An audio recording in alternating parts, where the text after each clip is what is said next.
untuk meningkatkan partisipasi pemilu tahun 2024 mendatang, khususnya dari perspektif kaum disabilitas di Kota Tanjung Pinang. Bawaslu Tanjung Pinang melakukan sosialisasi pendidikan politik kepada komunitas difabel terkait semua hal yang berkaitan dengan hak dan teknis pemilu.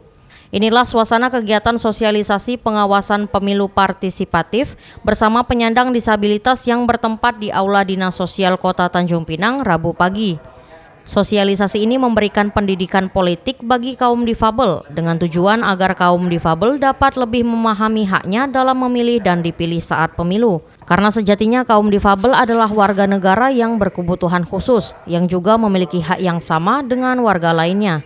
Ketua Bawaslu Tanjung Pinang, Muhammad Zaini, menyampaikan bahwa diperlukannya persiapan sejak dini untuk memperbaiki pengawasan dan penyelenggaraan pemilu, khususnya terkait hak kaum difabel saat penentuan DPT hingga hari pencoblosan.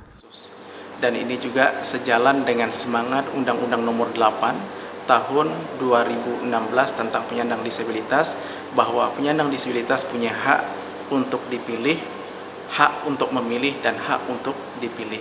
Oleh karenanya dalam rangka menyukseskan pemilu dan pilkada tahun 2024, kita memberikan pendidikan politik, memberikan sosialisasi tentang pemilu, tentang demokrasi, tentang kepengawasan bagi saudara-saudara penyandang disabilitas, sehingga mereka bisa menjadi pemilih yang cerdas. Selanjutnya, Bawaslu akan terus mengawasi dan memastikan kaum difabel akan mendapatkan haknya, dari mulai informasi kepemiluan, akses TPS yang baik, bahkan jaminan kerahasiaan hak pilih nantinya. Sementara itu, salah satu perwakilan dari kaum difabel, Zulfahmi, menyampaikan agar penyelenggara pemilu lebih intens saat melakukan pengawasan di TPS, lantaran masih banyak kekurangan akses bagi kaum difabel di TPS pada pemilu sebelumnya. Saya berharap ke depan ini ada semacam simulasi ataupun sosialisasi sebelum hari H pencoblosan. Karena apa? Karena di dalam pemilihan nanti di TPS, saya pengalaman pribadi, saya kaget. Ya. Kaget apa? Karena alat bantu ada, tapi tidak memadai ataupun tidak ada keterangan sebelumnya. Tiba-tiba ujung-ujung ada alat bantu atau semacam rider. Kita tidak tahu siapa ini, gambar siapa, nomor berapa, kita tidak tahu.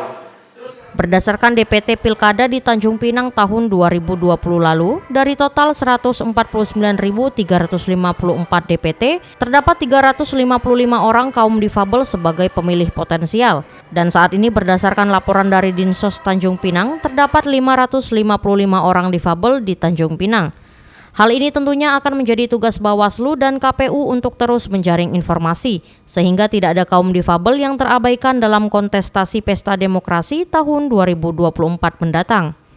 Pihak Bawaslu Tanjung Pinang menghimbau kepada masyarakat, bagi siapa saja yang mendapati kolega atau kerabatnya yang difabel dan potensial menjadi pemilih namun belum sama sekali terdaftar, dapat melaporkan langsung ke pihak Bawaslu atau KPU Tanjung Pinang. Muhammad Nazarullah, GoTV News melaporkan.